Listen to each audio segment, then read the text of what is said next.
Good morning, and thank you for joining us at the 2021 Fairfax County Housing Symposium. My name is Ben Boxer, and I'm pleased to welcome you to this event presented by the Fairfax County Redevelopment and Housing Authority and the George Mason University School of Business.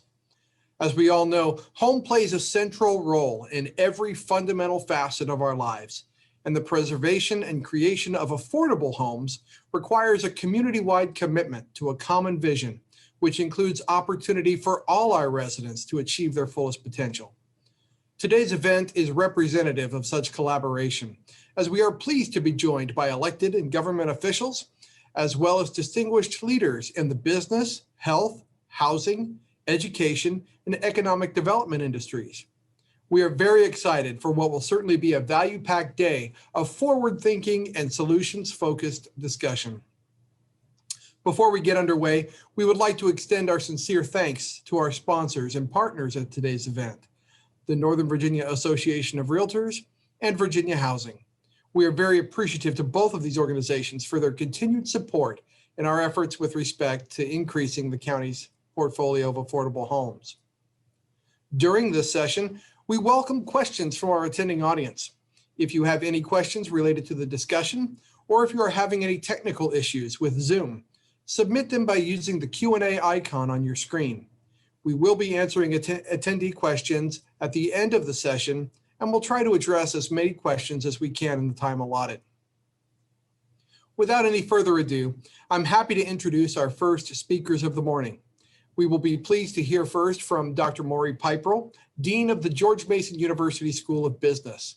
In addition to his position at the university, Dr. Piperl serves as a member of the Northern Virginia Chamber of Commerce, Leadership Greater Washington, the Economic Club of Washington, D.C., and is a fellow at the Academy of Social Sciences in the United Kingdom. Dr. Piperl is a renowned authority on change, talent, and leadership, particularly leadership that crosses markets and borders. Following Dr. Piperl's remarks, we will hear from Melissa Mckenna, Chair of the Fairfax County Redevelopment and Housing Authority. Mckenna has a distinguished history of leadership and public service, having served on the Herndon Town Council, Herndon Planning Commission, and the Drainsville District Area Plans Review Task Force. Chair Mckenna has also served as co-chair of the Affordable Housing Resources Panel and was an integral part of the group's effort to provide recommendations and strategies to the Board of Supervisors for achieving the county's housing goals. Following her opening remarks, Melissa will lead us through the rest of the session. Dr. Piperl, Chair Mckenna, welcome. Thank you so much, Ben, and welcome everyone. Thank you for joining us this morning. This is 1 year, I think to the day, because I believe it was the second Wednesday in March, since our first Fair Housing Symposium. And I will tell you, it's been quite a year, and that was the last event that we had before we pivoted the whole university online. But it was quite an event.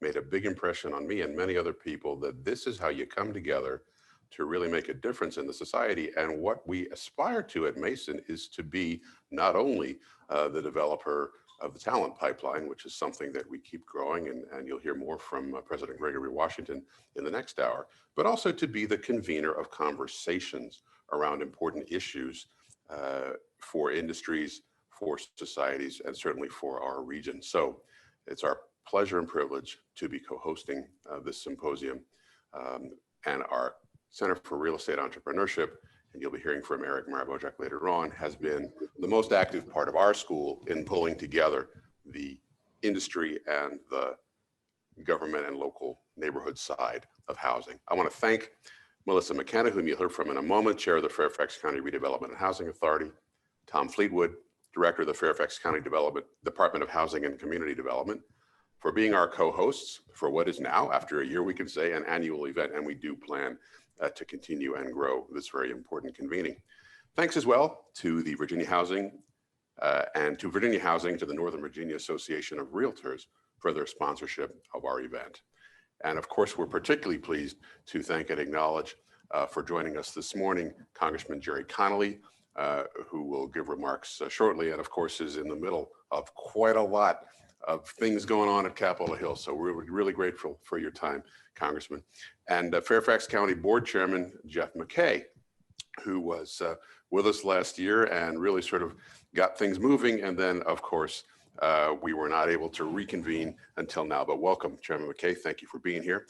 And, you know, this is something that we will be focusing on, affordable housing now and for the foreseeable in the region.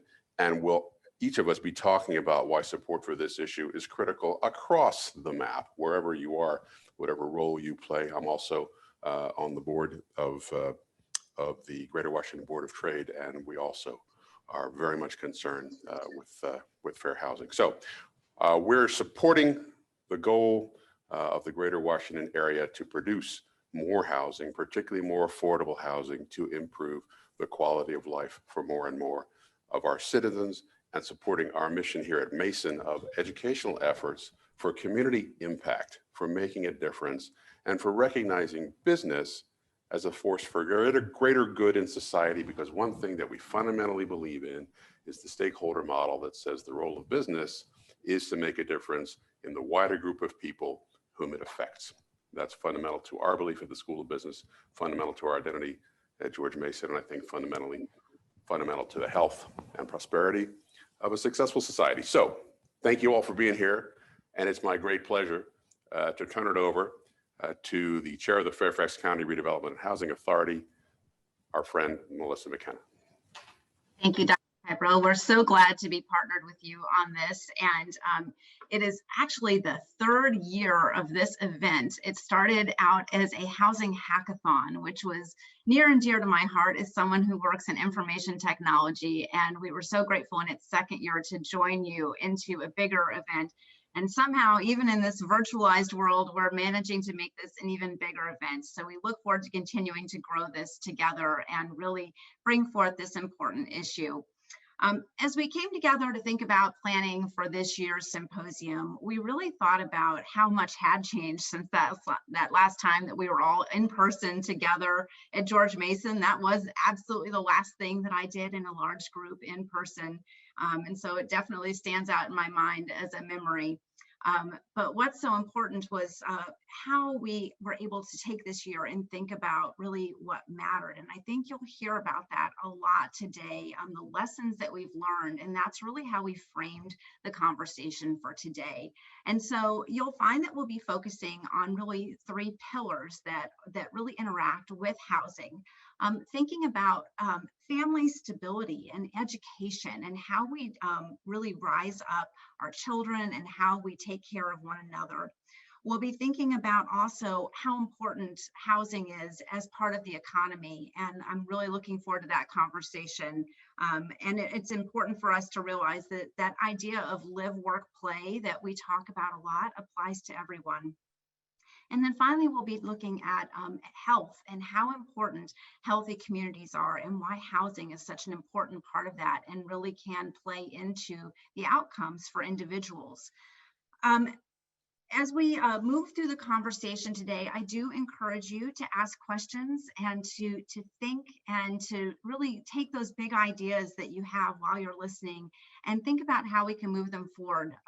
A symposium is great to share ideas, but the most important thing is what do we do with them and how do we move forward? How do we make things better? And so that's our hope as we go through this conversation and as we think about the different conversation that hopefully we can have next year because we've made some strides. I'm going to go ahead and begin introducing our speakers. I am so honored this morning to have opening remarks come from a group of our elected officials that we are so honored to have here today.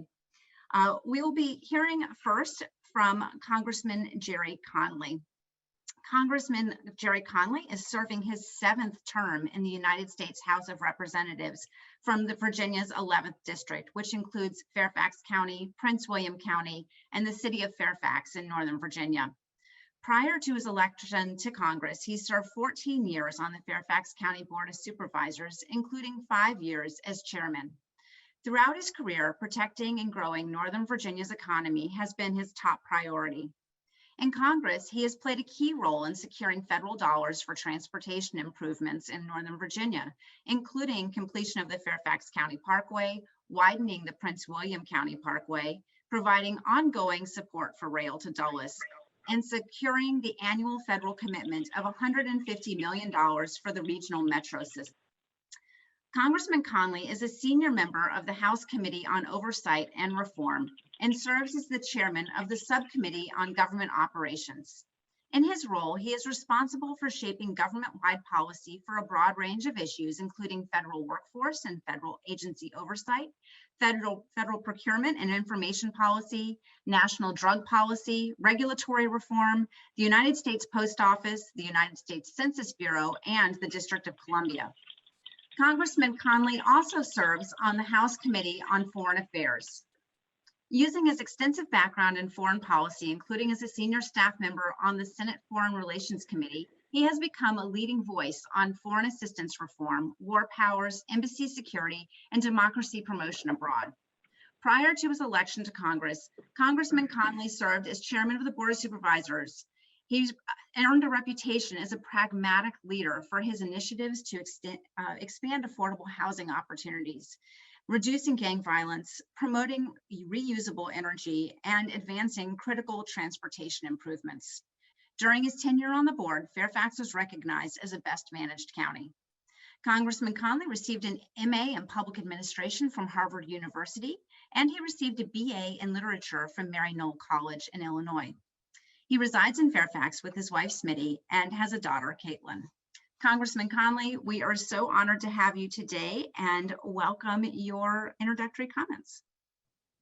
Melissa, thank you so much for that introduction. And I think the bottom line is there's hope for all of us English literature majors in terms of a career. Don't give up hope. And I want to thank you for holding the symposium. I want to focus particularly on affordable housing because we did a lot. You know, I had James Walkinshaw's job for 9 years as a district supervisor in Providence District, and I had Jeff Mckay's job for 5 years as chairman of the board. When I became chairman, and Jeff will recall this because he served with me for part of that time on the board, we made affordable housing the #1 priority in the county. For the first time ever, we dedicated a penny on the tax rate to affordable housing because housing prices had just skyrocketed and we were losing affordable housing. We were hemorrhaging it. A penny on the tax rate in those days was $27 million. And we were able to sustain that investment until the Great Recession hit for almost 5 years. And it made a transformative difference. We were able to preserve north of 2,500 units outright by purchasing them, either units within existing complexes or the entire complex. And across the board, we got involved in workforce housing and we committed to building workforce housing on the Government Center complex, which we did. We expanded homeless shelters. We did transitional housing. We worked with the nonprofits, but we also, one of the most powerful tools we learned in affordable housing is using the planning process wisely, right? So you can preserve existing affordable housing by zoning it properly. I did it in Merrifield. When we replanned Merrifield, and that led to a wonderful mosaic, there is still a part of Merrifield that has a very large, very affordable housing complex that's actually co-op. And a lot of the owners there wanted it rezoned so that they could make money and the whole thing would be torn down and luxury apartments would be built. And I declined to do that. And as a result, that affordable housing complex, a couple hundred units, is still very much alive and well. So there are things you can do with planning to insist that if you're going to redevelop an area, the affordable housing you've got cannot be net lost. There has to be at least, a steady state of planning to preserve those affordable housing units. But there's so much we have to do. Transitional housing is critical if we're going to get the homeless into permanent housing. Everything flows from housing. Workforce housing, the same thing. And I also would just add a political note. That program was very popular. It was actually supported well by the people of Fairfax County and the taxpayers because we didn't describe it in normative terms. We described it in practical terms that affected you. If you don't like congestion, affordable housing is important. If you don't like the high cost of labor, affordable housing is important. Forgive me, that's my parrot. Marlon, will you do something with, that means Smitty's coming home. Sorry. I have a parrot I've had since 1977, and he imitates the dog crying when my wife comes home. Sorry about that. It's all good. I have a bird too. I'm used to it. It happens. But you haven't had it since 1977. Not quite, but we get it. Sings, coughs, barks, talks, answers the phone. And we don't hear it too often, but anyway, there's a lot you can do with political will, and by defining it as, hey, this is about quality of life for you, as well as the people who serve us and live in our community or work in our community but can't afford to live here. Police, fire, teachers. And so having more workforce housing, having more transitional housing, having more shelters, having more affordable units throughout the county dispersed, it's just a good thing for everybody in terms of our collective quality of life. And that proved to be not a hard sell. And I know Jeff and James, Supervisor Walkinshaw and Chairman Mckay, want to return to that penny if we can. Then, of course, the pandemic hit. My hope is when we climb out of this pandemic, we're going to be able to revisit that issue and really try to refurbish that major investment. Now, that commitment to affordable housing certainly is something I took to the federal level. And during the Trump years, we really faced heavy winds. In the last year of the Trump budget, they proposed an $8.6 billion cut for the home and community development block grant programs, which particularly affect affordable housing. And that was a 15% reduction overall for HUD's budget. We didn't do that, but it was part of a philosophy that government needed to get out of this business rather than double down in it. We discovered, though, with the pandemic that there are real consequences to bad housing policies. Overcrowding housing is one of the major contributors to the spread of COVID-19 infections and to high mortality rates. We know that. It's one of the reasons why there's a racial disparity between whites and non-whites in America, tragically, in terms of who gets COVID-19 and how severely are they affected and what's the probability of their succumbing to it. And there's a huge gap between Black America and white America, Hispanic America and white America. And a lot of it has to do with overcrowding housing, other conditions as well, access to healthcare. But housing is one of the key ingredients. When we passed the CARES Act in April, it had a number of provisions with respect to housing. It provided $7 billion for affordable housing, $4 billion directed toward assisting individuals and families who are homeless. It provided $1.25 billion for Section 8 vouchers. It provided $1 billion for project-based rental assistance. It provided $50 million for housing for the elderly and $15 million for housing for people with disabilities. We looked at other legislation in the last Congress as well. The bill I'm going to vote on within several hours includes $25 billion for emergency rental assistance, in addition to the $25 billion we passed in December, total of $50 billion. $19 billion for a Department of Treasury for emergency rental and utility assistance, so utilities aren't cut off. $5 billion for emergency housing choice vouchers to transition people who are at risk of homelessness to be able to get that transitional housing. $100 million to support unassisted households living in USDA subsidized properties. $750 million to support minority housing block grant programs. $100 million in funding for neighbor works to support housing counseling services to help renters and people experiencing hopelessness and at risk of homelessness. And $5 billion for homelessness funding, and $9.9, almost $10 billion to states, territories, and tribes to address the ongoing needs of homeowners struggling to afford housing due directly or indirectly to the impacts of the coronavirus pandemic. All of that is over and above direct assistance to states and localities and school systems that is quite substantial. Good news for Jeff and James, and I see Superintendent Braybrand is on. Fairfax is going to be a big beneficiary of the funds contained in this bill.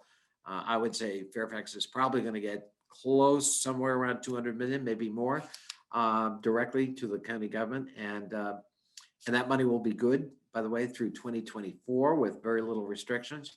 And the school system is probably going to get another 180 or so $1 million, Scott. And so the funds we're looking at for affordable housing will be on top of that, and a lot of it, I hope, will filter to Fairfax and our other local governments to address these housing needs. So I think help is on the way. Recognition that housing is critical for lots of things, from congestion to health, and that securing a stock of affordable housing is just an essential part of our public policy if we're going to be a successful community. And Fairfax was a little bit of ahead of the game, and we need to get back to that, but we need committed leaders like we have in Jeff Mckay and James Walkinshaw. Thank you so much for having me here today on a historic day where this bill, by the way, is going to cut in half child poverty rate in America because of the child tax credit and other provisions of the bill. It's the biggest anti-poverty bill since Lyndon Johnson was in the White House with Great Society programs. So historic day for America in terms of the investments we're about to make. Congressman Conley, thank you for your time. Thank you for all of your hard work that you are doing during this transitional period for our country. And thank you for everything that you set up for us as the Housing Authority and the good works that we are all trying to continue. I noticed your mug earlier said seize the mission. And that is something that you clearly have done for our county and you continue to do on a broader level. So we thank you for your comments and all of your hard work and commitment. Melissa, I should just say thank you for mentioning that. I deliberately picked this mug. This was a mug actually produced by the Housing Authority as part of our Affordable Housing Initiative when I was chairman, because I kept on going, giving speeches saying, be seized with the mission. You know, we got to be excited about this. We have an opportunity. We have a window. Let's not lose it. And they came out with this mug, Seize the Mission. And I'm very proud to use it today with warmed over coffee. Well, good luck. Get some more coffee. And thank you again, sir. Our next speaker this morning that we are so honored to have is Chairman Jeffrey Mckay. Chairman Mckay is a lifelong Fairfax County resident, born and raised on the historic Route 1 corridor in Lee District. From kindergarten to 8th grade, he attended two of our world-class public schools, Woodlawn Elementary School and Walt Whitman Middle School, before graduating from Bishop Ireton High School. Chairman Mckay earned a BS in Public Administration from James Madison University and is a graduate of the Sorensen Institute of Political Leadership at the University of Virginia. In Fairfax County, Chairman Mckay first served as then Supervisor Dana Kaufman's Chief of Staff for more than a decade before running and winning the election as a Lee District Supervisor in November 2007. As Chairman Mckay has been a champion for equity, education, affordable housing, transportation, revitalization, and the environment in Fairfax County. He has chaired the board's transportation, revitalization, budget, and legislative committees. As budget and legislative chairman, he has fostered collaborative relationships with our federal and state elected officials, as well as our school board. Chairman Mckay is also a regional leader, twice serving as the chairman of the Northern Virginia Transportation Commission. He works with his counterparts on initiatives to better the quality of life for Fairfax County residents. Having served on the Northern Virginia Regional Commission and the Board of Directors for the statewide Virginia Association of Counties, where he is currently president. Chairman Mckay lives in Lee District with his wife, Crystal, his children, Leanne and Aiden, who both attend Fairfax County Public Schools. Chairman Mckay, thank you for joining us this morning, and thank you for your commitment to all of the issues that are integral to the conversation we are going to have today. Thank you very much, Melissa, and it's great to be with you, and thank you for the symposium. I remember the first hackathon and last year's symposium, and it was the last large gathering that I attended as well. Before that became something that was not in everyone's interest. And frankly, if I had to pick a last big gathering, I don't think I would have picked any other than this group. It was inspiring, it was exciting, and we had no idea the year we would be facing. And so I'm going to talk a little bit about that. But first, let me just say it's always a pleasure to follow my good friend Jerry, and I want to thank him for not only all of his contributions to affordable housing in the county, but also his partnership as we battle this pandemic. And I also am always happy to follow Jerry's parrot, who is almost the same age as I am. And I make those sounds too. The same sounds the parrot was making, I'm known to make. I just don't typically do it on camera, but it's always good to follow Jerry and his parrot. But in all seriousness, I want to thank him for his work and partnering with us on battling this pandemic as well. Jerry mentioned this being a historic day in what he's dealing with on Capitol Hill, but this is almost a historic day in Fairfax County too, because I just learned that as of this week, we received 31,000 doses of vaccine in Fairfax County. And if you follow this every day like I do, you might know that that's almost double the number of doses we were averaging every week up until this week. And that would not be happening without the work of the Biden administration, our folks on Capitol Hill, and taking this pandemic seriously. And when we say there's a light at the end of the tunnel, we literally can see that now in mathematical terms and the support that we're getting in battling this pandemic, not just in vaccines, which are absolutely necessary, but also in the federal support that we've received. And so a lot of reasons today to be optimistic about health. A lot of reasons we'll talk about in a moment to be optimistic about affordable housing. But when I think about the symposium, I think about a couple things. First, Jerry had his mug, Seize the Moment, and I have a mug. I don't have it with me, but it says on it, Team Morris Glenn.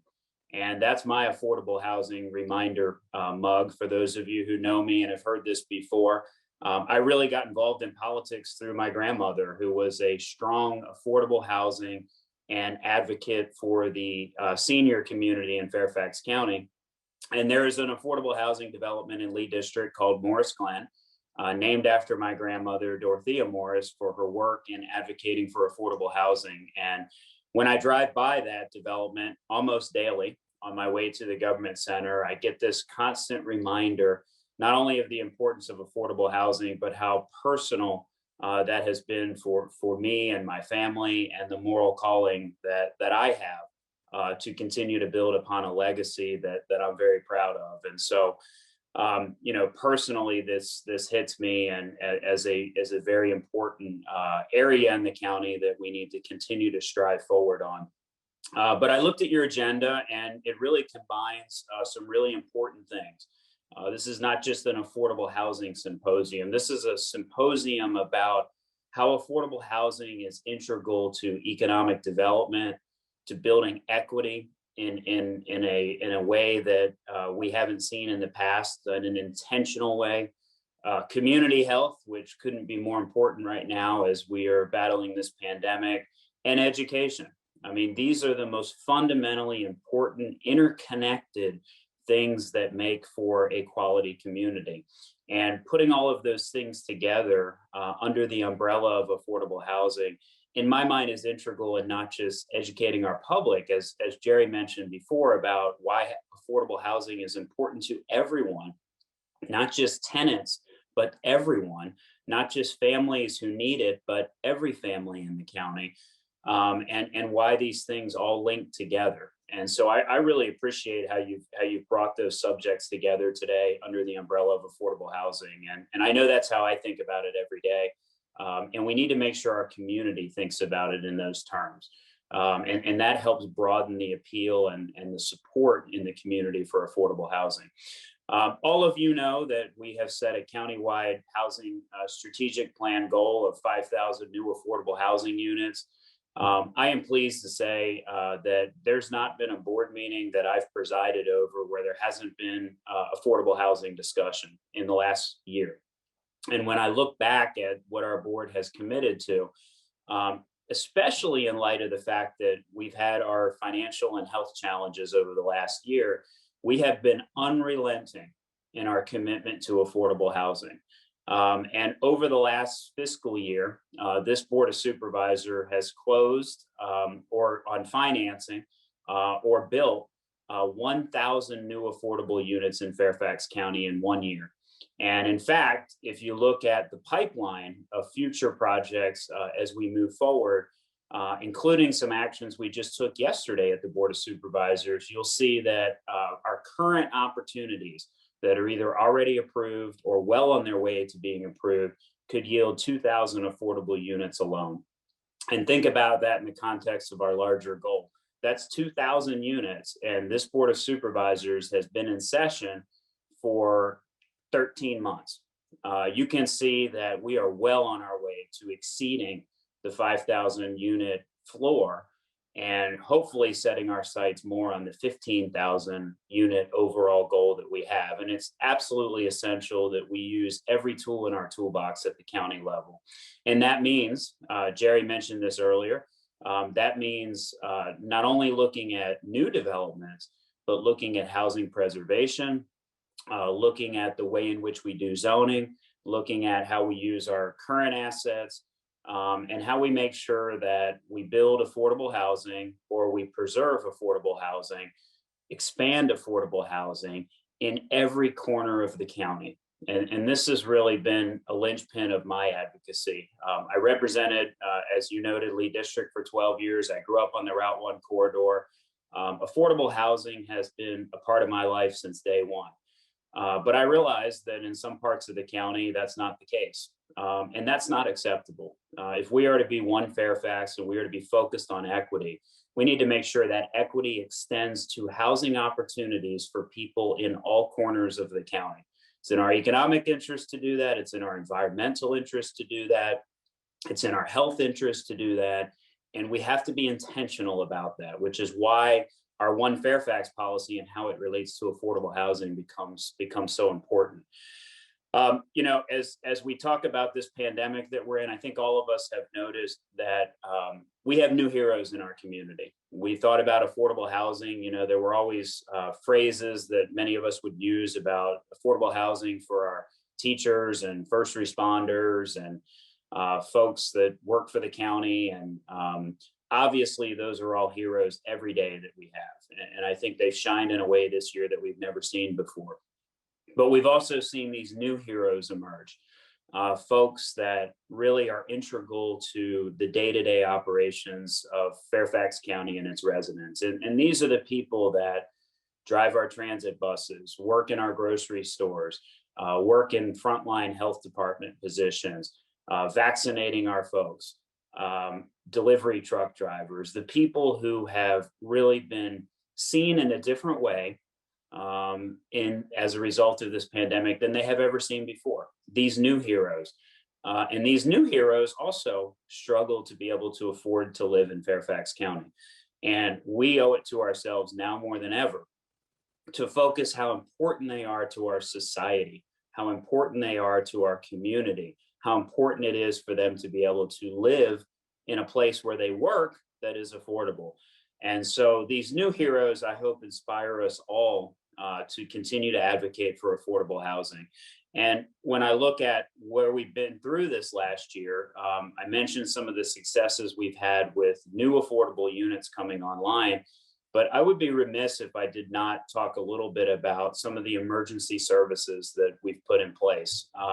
You know, the challenge of this pandemic is that our affordable housing issues were there before. We all know that.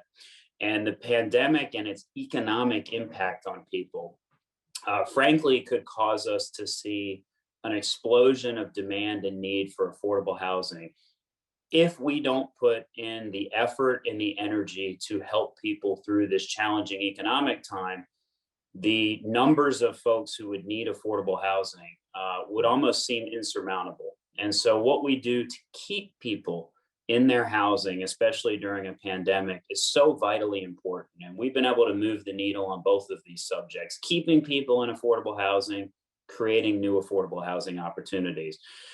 This board put $20 million of its CARES Act money immediately in the hands of our nonprofits to help people with rent, with utilities, who were struggling economically. $7 million, we were lucky to get CDBG financing to support rental assistance. And most importantly, a few weeks ago, we were a grant recipient in Fairfax County of $34 million in ERA money, emergency rental assistance money, that will help our folks who are struggling, who have lost jobs as a part of this pandemic, be able to pay their rent and stay in their homes. And, that is so important. Not only have we recognized new heroes, not only are we working to keep people in their homes, but this pandemic has also shown that not all homes are the same, and not everyone has safe homes to go to every night. And frankly, we're preaching you're safer at home, but we're forgetting that some people don't have that option. And so it is integral to our community health to make sure that people have that option. And as we move forward, we know in Fairfax County, we have a lot of things we have to do. One is continue to provide emergency assistance. Two is to continue to promote in creative ways new affordable housing. Three is to prove to the community that you can do that in good economic times. You can do that in challenging economic times. What you shouldn't do is ever take a knee. And regardless of the amount of funding we're able to dedicate to housing, that should never stop us from moving the needle forward. And I think this last year has proven with that creativity, with our partners in the private sector, we can continue to move the needle forward, even against all the odds that are stacked against us in a very, very difficult year that we've experienced. Lastly, I want to talk a moment about yesterday. Supervisor Walkinshaw is here with me, and we had a board meeting yesterday that went well past 10 o'clock last night with upwards of 70 plus speakers speaking to us about changes that the Board of Supervisors is considering to its zoning ordinance. And for those of you familiar with the county zoning ordinance, the lion's share of it is 50 plus years old. It's in dramatic need of modernization. Not just to make it easier for people to understand, but also to make it more reflective of the values that people in Fairfax County espouse to now, and frankly, make it more flexible. And what we had last night, one of the elements of this zoning ordinance amendments are to allow for accessory living units, which basically, in essence, allow people in single family homes to allow another family to live in their home as a form of affordable housing. And, this may seem dramatic to some folks, but this is happening all over Fairfax County right now. And we have made it so onerous for that to happen through the proper channels, through the permitting process, through a review process from the county, that people already are doing this, but they're doing it in a way that's underground, that's in some cases not safe. And we have a lot of folks who live in the county in houses that are larger than they need to be. We have a lot of people living in the county who are struggling to pay their rent. And we know we have a lot of people looking for affordable housing. We know that we have an environmental imperative to use our existing housing stock in the best way possible to protect our environment. And a small element of this zoning ordinance is to allow more flexibility for people to use their basements or to create a small amount of square footage in their house as an accessory living unit for a young family, for a senior that you're caring for someone who needs short-term housing but can't afford the rent in a normal conventional community. And frankly, that flexibility of what people do inside their own home, I think is way overdue. Sadly, we had a public hearing last night where we had dozens and dozens and dozens of homeowner association representatives show up to protect the status quo, to invoke fear in people that all of a sudden our residential neighborhoods were all going to become urban, using a code word, apartment complexes. That couldn't be further from the truth. What we are trying to do in tough times is give people flexibility to use their homes how they would like to use their homes while still protecting the neighborhood feel of our communities and making sure that reasonable guidelines are put in place to protect folks' property values and to protect the suburban nature of their community while still providing vital missing middle affordable housing. And so we have a challenge on our hands as a board, getting through reforming our zoning ordinance. But these are the kind of things that really can set us forward in a long-term trajectory for meeting affordable housing needs in every place we can think of. New builds, existing housing, partnerships with our nonprofit community, creative financing environments, using Fairfax County land to promote additional affordable housing. We need to make sure every tool in our toolbox is available to tackle this most fundamental challenge in our community of affordability. Also, yesterday at our board meeting, we approved a transfer of property from the Fairfax County Board of Supervisors for the Redevelopment Housing Authority to redevelop the Franconia Government Center, which was home to my office for 24 years in the county, transform that into affordable housing, using a county asset, using county land as leverage to create yet additional affordable housing units. And so yesterday was a big day for affordable housing in the county, not unlike every board meeting that I've presided over the last year. And I want to share that importance to this board with you of affordable housing and meeting the need every place that we possibly can. But we need all of your help. We need your help not only in an advocacy standpoint, but we need your help characterizing affordable housing the way your agenda today has done, which is this is not just about the folks who will benefit from affordable housing in the conventional sense.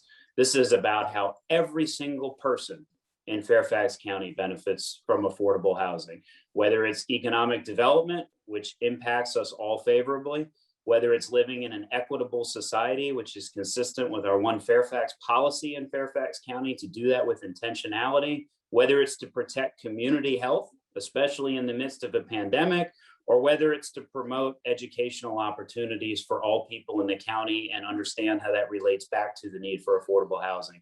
That's how we should be characterizing affordable housing. It's in everyone's interest. And the more you can spread that message, the easier it is for our board to be able to accomplish so many bold things that we're doing right now to promote affordable housing. So again, great to be with you this morning on this historic day.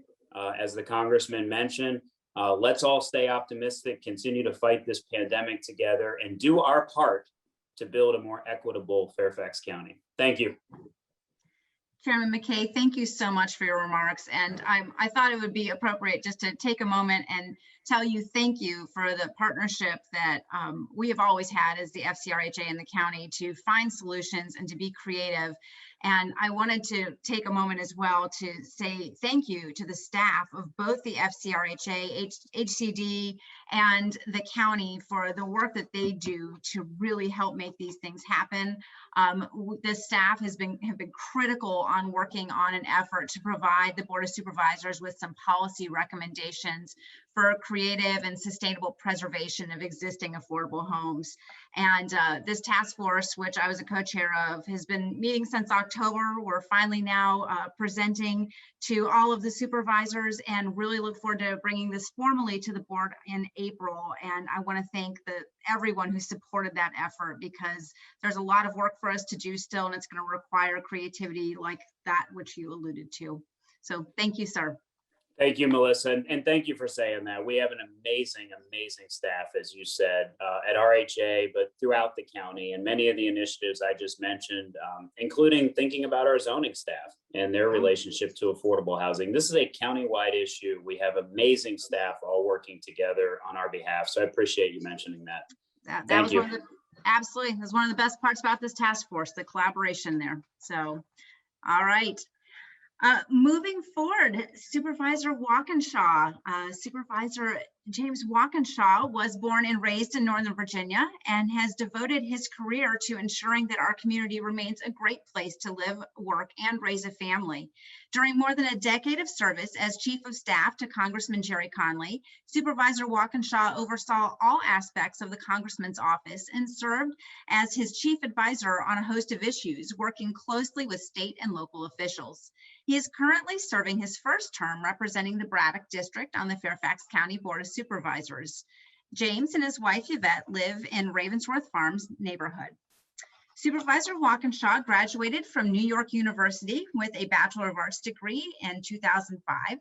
Since 2012, he has volunteered as a mentor to at-risk youth through Fairfax County's Befriend a Child program. He is a member of the Council to End Domestic Violence, where he helped lead the effort to create the county's Make the Call campaign to raise awareness of the 24-hour domestic and sexual violence hotline and help victims get access to the services they need. Supervisor Walkinshaw is a former vice president of the Ravensworth Farms Civic Association, where he has spearheaded an annual award ceremony to recognize neighborhood volunteers and serves as a block captain. He is a longtime volunteer with the Friends of Lake Accotink Park. Supervisor Walkinshaw, thank you for joining us today. Well, thank you, Chair Mckenna. It is so great to be here, and I was listening to the bio there, and I need to update it because Yvette and I welcomed our first child, Mateo. He's almost 6 months old, so I'll have to make sure that I add that to the bio. Oh, but well, it's great to be here. congratulations. Thank you. It's great to be here with George Mason, and thank you all for hosting this symposium again. I do remember last year, I think it was one of the last in-person events that I did, and it was a wonderful event, and look forward to seeing you all again in person next year. It's always a challenge. I kind of feel like I'm being set up when I'm asked to speak after Congressman Conley and after Chairman Mckay, two very tough acts to follow. But, I'll just say on affordable housing issues, we've just heard from two people who not only are committed rhetorically to the issue, but have been willing to take real political risks over the course of their careers and overcome some opposition, community opposition, to make affordable housing a reality for thousands of people in Fairfax County. And that's something that I really appreciate, and I hope you all will as well. They've put their political careers on the line several times because of their passionate belief in this issue. I just want to talk a little bit about the Braddock District and what we've done on affordable housing and what we're doing on affordable housing. For those of you who don't know, the Braddock District includes what I believe are the two premier educational institutions in the country, George Mason University, of course, and also Northern Virginia Community College. It runs along Braddock Road from just inside the Beltway in Annandale, all along Braddock Road out to the main Fairfax County Government Center, including Burke Center and parts of Springfield. And in terms of affordable housing, a number that sticks with me and I always keep forefront in my mind is that in the Braddock District, you need to earn $64,000 a year to afford the average one-bedroom market rate apartment. And we know that there are thousands of people, thousands of families that earn less than $64,000 a year. And another data point that I always keep in mind, I represent one neighborhood inside the Beltway in Annandale, around Annandale High School. It's the only Title I elementary school in the Braddock District there, Braddock Elementary School, a wonderful, vibrant community, but a community with some folks who are low income, at least by Fairfax County standards. And I live just outside the Beltway, as was mentioned in Ravensworth Farm, which is near Lake Accotink. And I'm not revealing anything that's not public information, but my home is worth around $600,000. And my monthly mortgage payment, thanks to low interest rates and quantitative easing and the various methods that the federal government uses to subsidize homeownership and mortgages, my monthly mortgage payment is $2,200 a month for a single family, 3-bedroom single family home. In that neighborhood in Annandale, just inside the Beltway, a 2-bedroom apartment, market rate 2-bedroom apartment, not a luxury apartment, just a normal, safe, clean 2-bedroom apartment, the monthly market rate rent is $2,200 a month. So that single parent with 2 kids working as a bus driver, as Chairman Mckay mentioned, as a grocery store employee who's working to maybe make $40,000 or $50,000 a year, their monthly outflow for housing is effectively the same as mine.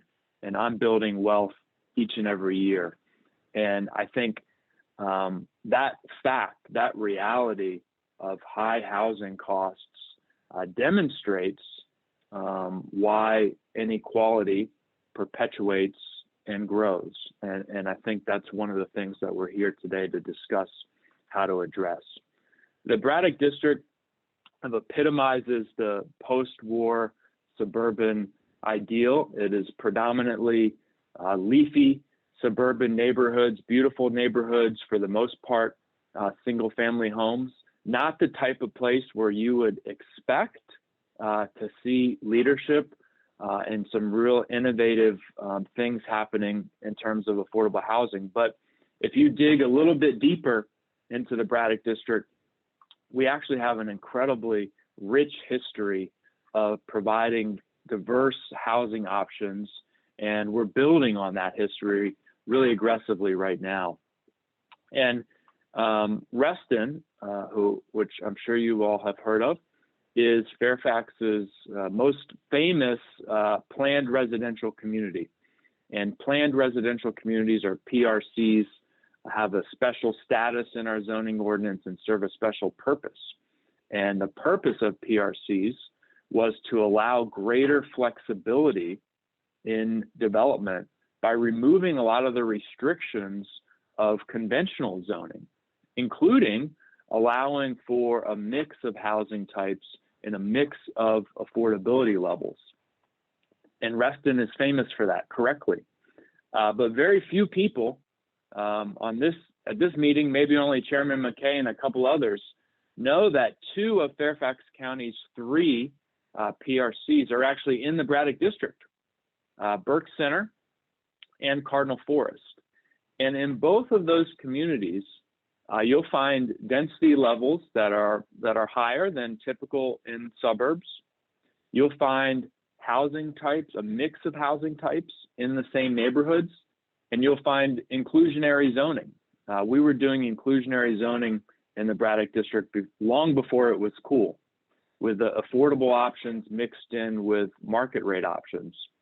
So whenever I hear people who are skeptical of the idea that a neighborhood with single family homes on one side of the street and duplexes or quadplexes or townhomes or even low-rise apartments on the other side of the street can work, I know that they haven't actually visited the Braddock District, because not only do those neighborhoods work, but they're some of our most popular and vibrant neighborhoods. People love them and are desperate to move into them. And in terms of density, one thing I will note is, in Reston, our colleague Supervisor Alcorn is leading a conversation about the density levels that should be allowed moving forward in Reston. The density caps in Burke Center and Cardinal Forest are only slightly lower than those in Reston. And there's no metro that serves Burke Center or Cardinal Forest. So we can make it work with smart planning and by involving the community. I want to just talk a little bit. Chairman Mckay mentioned our meeting last night and our efforts to update the zoning ordinance. And I have been pretty outspoken through the beginning of this process that I think we need to provide more flexibility in terms of accessory living units. Our existing ordinance allows accessory living units only for those people who are 55 years of age and older. The original idea in 1983 when it was instituted was to create an additional affordable option for seniors and people with disabilities, which we absolutely want to support. But there are other people in our community who need an affordable housing option also. And I know you're going to hear from Victor Hoskins from our EDA later today. And one of the things that he said to us very early last year, shortly after I was sworn into the board, when he was identifying constraints on our economic success and our economic growth, the biggest challenge that businesses, companies face in Fairfax County is attracting talent, is attracting young people with the education and skills that they need to accomplish the mission of their company. And if we're going to address that economic challenge to take our growth to even higher levels and our economic success to even higher levels, we have to have housing options for young people. And accessory living units won't in and of themselves solve that problem, but they're one tool in that tool case to provide that option. And I think they should be open to everyone, not subject to age discrimination. And the other thing that I think about in terms of our neighborhoods in that ordinance is I mentioned the neighborhood that I represent with a Title I elementary school. 80% of the kids are on free and reduced lunch. About a mile away, I represent another neighborhood, a much wealthier neighborhood, and at that elementary school, only 10 to 15% of the kids are on free and reduced lunch. And they're both great schools, in large part because in Fairfax County, we make an effort to double down on our investments in those low-income schools. But that wealthier neighborhood is walled off to any family that earns less than $150,000 or $200,000 a year, especially with the recent run-up in the real estate market. Homes are selling for $800,000 and $900,000. So the price of entry for that neighborhood is $150,000 to $200,000 a year annual income. That's an invisible wall around that neighborhood that keeps out anyone. And income is obviously connected to race and ethnicity in Fairfax County, just like it is across the country. And one of the ways I think about our modest proposal to open up ALUs is removing just a few of the bricks from that invisible wall. So maybe in that neighborhood of 300 plus homes, there might end up being 1 or 2 or 3 additional accessory living units over time. Not a dramatic change, nothing that's going to change the quote character of the neighborhood. But for 2 or 3 people, whether that's a young person getting their start in Fairfax County, a single mom with 1 child, a retiree who's looking to downsize and live in a nice neighborhood, for those 2 or 3 people, removing those bricks from that invisible wall will be very meaningful. So I'm enthusiastic about it. There has been significant opposition, as Chairman Mckay noted, but I'm confident that we'll move forward with that. I'm also very proud in the Braddock District that we're leading the way in developing new affordable housing units. And Chairman Mckay mentioned our goal to create 5,000, a minimum of 5,000 new affordable units in the county. And there are 9 districts. The Braddock District is one of them. And I averaged out that goal, and each district needs to create 555 new units to help us meet that goal. And I'm very excited to point out that in the Braddock District, we have, as of today, 630 units in the pipeline. So we're exceeding the goal, and we're not going to stop there. At Little River Glen, we're renovating 90 units and building 60 new units. At one university near George Mason, we have 240 affordable units in the pipeline. At the Training Center, Northern Virginia Training Center property, in partnership with Erickson, we have 80 affordable senior units. And what I'm most excited about, Chairman Mckay had the government center, Maine Government Center, in his background. We're planning 250 affordable units there. We're trading parking spaces, which we have far too many of in Fairfax County, for affordable housing, which we have far too few of in Fairfax County. I'm very excited about that problem. I look at affordable housing crisis as a shortage. We have a shortage of housing. Supply is not meeting demand, and this project is a great example to move the needle in the right direction. It will be a model for our commitment to affordable housing in the county and a model for sustainability, meeting the highest environmental standards. So thank you all so much for having me here. It's been an honor to be with you. Chair Mckenna, thank you for your work and the Housing Authority's work. I hope you'll have a wonderful symposium. Thank you, Supervisor Walkinshaw. We appreciate your support and your true understanding and passion of this issue, and I look forward to working with you in the years ahead. That brings us to our first session of today's symposium. We will be first addressing affordable housing as the cornerstone to strong economies, healthy communities, and thriving schools. And I am very fortunate to be joined by some great panelists I will introduce momentarily. I wanted to just sort of tee up what we're going to be talking about today. And I'm going to actually pull a little bit from what I do in selling software.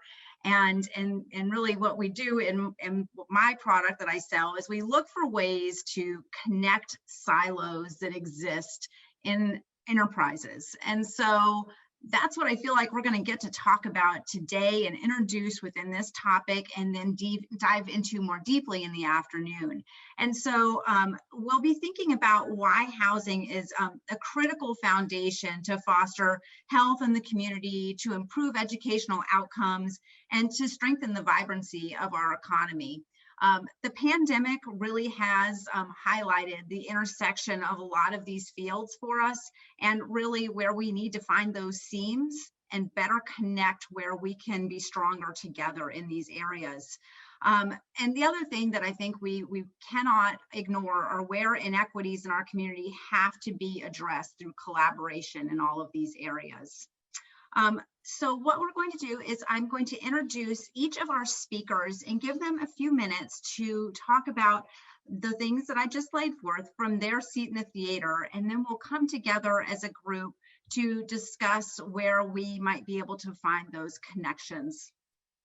Our first speaker today is Patricia Matthews, who is the first president and CEO of Northern Virginia Health Foundation, a private foundation created in 2005, whose mission is to improve the health and healthcare of residents of Northern Virginia, with particular emphasis on the health of the uninsured.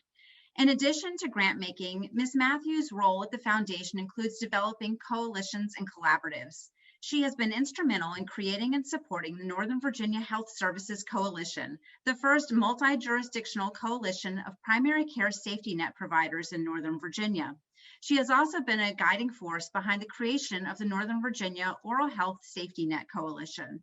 Under Ms. Matthews' leadership, the first Northern Virginia Community Health Indicator Report was created and released in 2013, focusing on the health disparities of residents in the region. Prior to joining the foundation, Ms. Matthews served for more than 7 years as the Executive Director, Community Relations at Kaiser Permanente for the Mid-Atlantic states, where she annually managed more than $12 million in charitable assets and oversaw programs that provided charitable health care to more than 5,000 uninsured adults and children, and helped to develop strategic framework for addressing the issues of healthy eating and active living in the region. During her career, Ms. Matthews has held a variety of senior level positions, including Vice President for Programs, National AIDS Fund, President, National Bank of Washington Foundation, and an editorial writer for the Washington Post. Active in the community for many years, Ms. Matthews currently serves as a member of the Board of Grantmakers in Health, a member of the Healthy Communities Working Group of Washington Regional Association of Grantmakers, and a member of the Women's Advisory Group of the Girl Scout Council of the nation's capital. Mrs. Matthews has also served as the board of directors of the Council on Foundations and is past chair of Washington Regional Association of Grantmakers. Ms. Matthews is a graduate of Leadership Greater Washington. Ms. Matthews received a BA from George Washington University and completed 2 years of the master's program in urban planning at Howard University.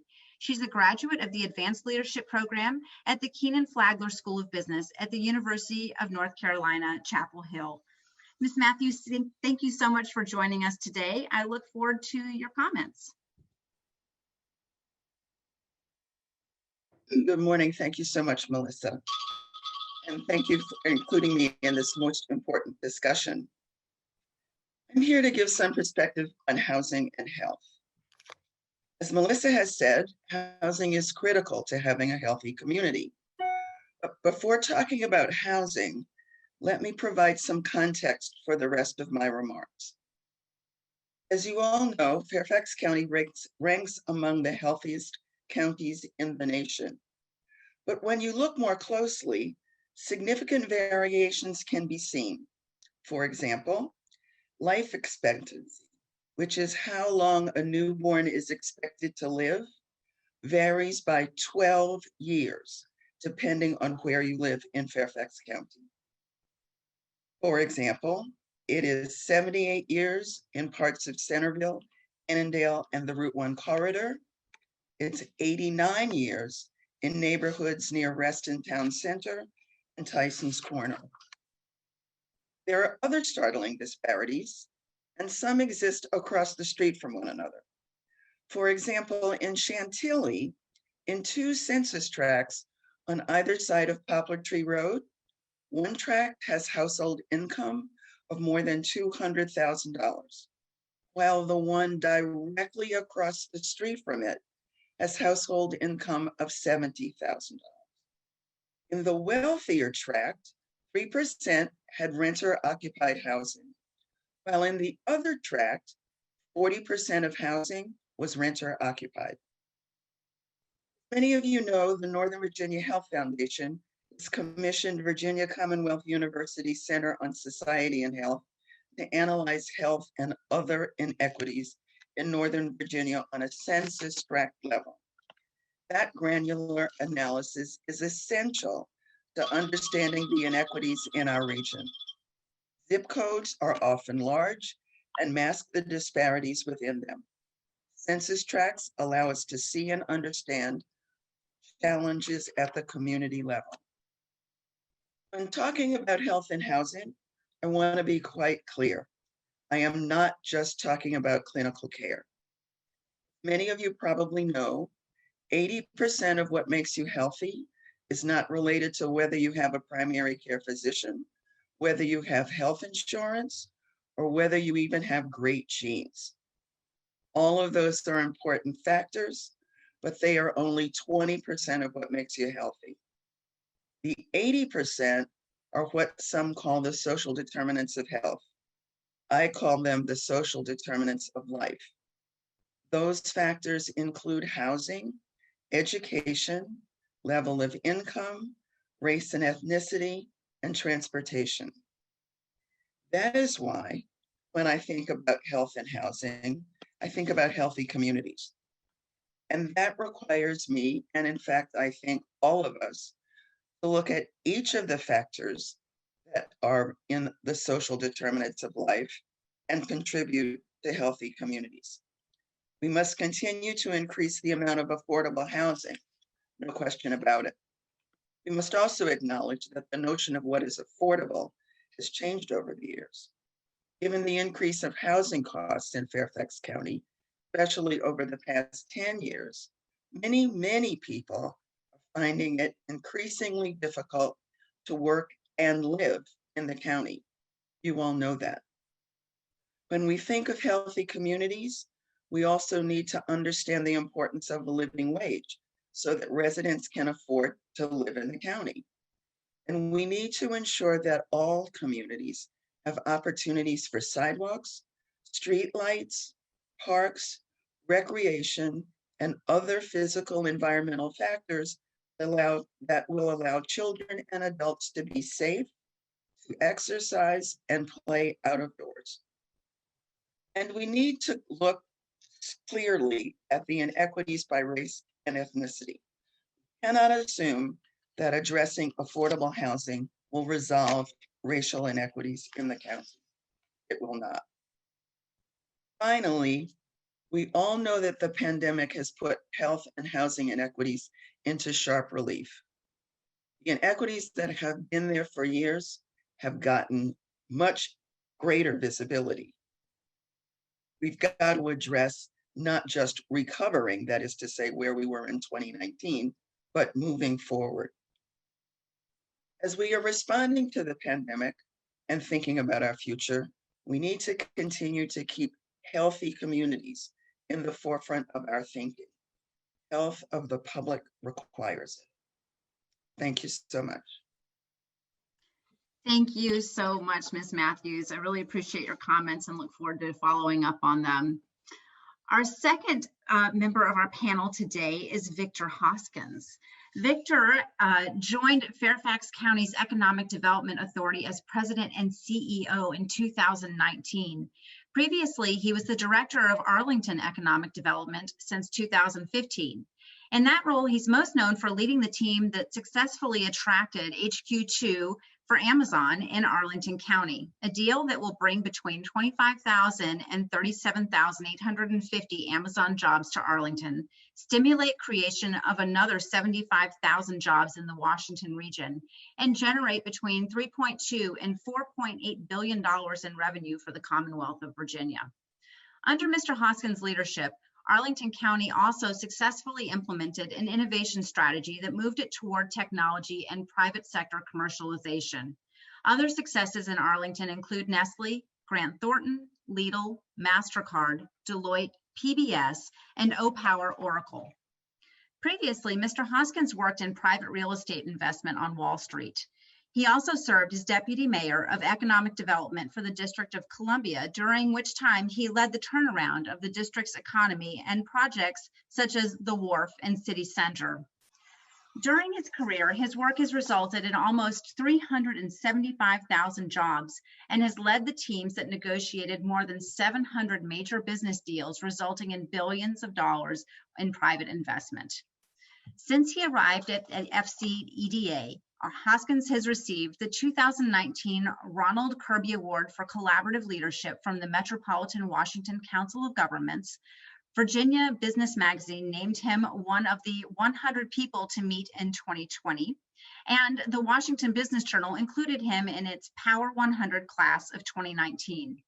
Previously, the Washington Business Journal recognized him for his role in securing Amazon and Nestle deals, and the DC Building Industry Association recognized him in 2014 and 2013 for leadership in economic development.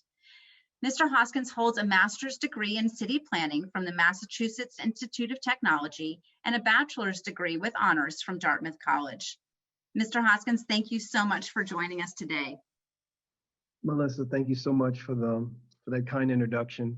You know, it's so interesting. I actually really love economic development. I don't like it, I love it. You know, my wife and I talk about it all the time. She can't help it because I keep bringing it up. But as you can see, there's a byproduct from it, which are jobs. And these jobs create housing demand. And more and more we see in the DC region, not just in Fairfax County, not just in Northern Virginia, actually throughout the entire DMV, we see a need for more affordable housing. That has, you know, the great thing is that we have champions. We have champions like the Congressman Conley. We have champions like, you know, Chairman Mckay, who has really led the Board of Supervisors in a direction that I think is going to pay off huge dividends in the future. They've already set up over 2,000 units. His county executive, County Executive Hill, has done a superlative job of moving his group to process permits, to expedite and be more flexible on zoning issues. And I think that these are the right things to be lining up. But there is another responsibility. And that responsibility is our federal government. And I have to tell you, our federal government has done an incredible job with housing throughout the years. I mean, since '87, over 47,500 projects and over 3 million units have been built with the low-income housing tax credit bill alone. The low-income housing tax credit is one of the best instruments that we have to produce affordable housing. And these are both the 4% and the 9%. It is really amazing what's happened since 1987. However, that's still not enough. And companies have begun to see this. And that's really one of the things I did want to mention. I think going forward, we're going to see a sea change in how companies deal with this issue, particularly ones that have a large presence in our area. Just as an example, Amazon just announced a $2 billion equity fund to really provide affordable housing in the markets that it has a large presence, such as the DMV, Northern Virginia, and Seattle. And many of you may know that Apple committed $2.5 billion in November of 2019 for the same purpose, for affordable and workforce housing. Facebook in October of 2019 committed $1 billion. Google in June of 2019 committed $1 billion. Microsoft committed $750 million between January 2019 and January 2020. And Cisco committed $50 million back in March of 2018. All of this has happened since 2018. And you should ask yourself why. The why is that companies realize they have a greater responsibility. And I think that going forward, you're going to see a greater participation and a greater facilitation of how these institutions work together. I was recently, I work with Tom Fleetwood on occasion. He runs the Housing Authority and Community Development. He has just been doing an incredible job. You've heard about his work, but we're trying to think of new innovative ways.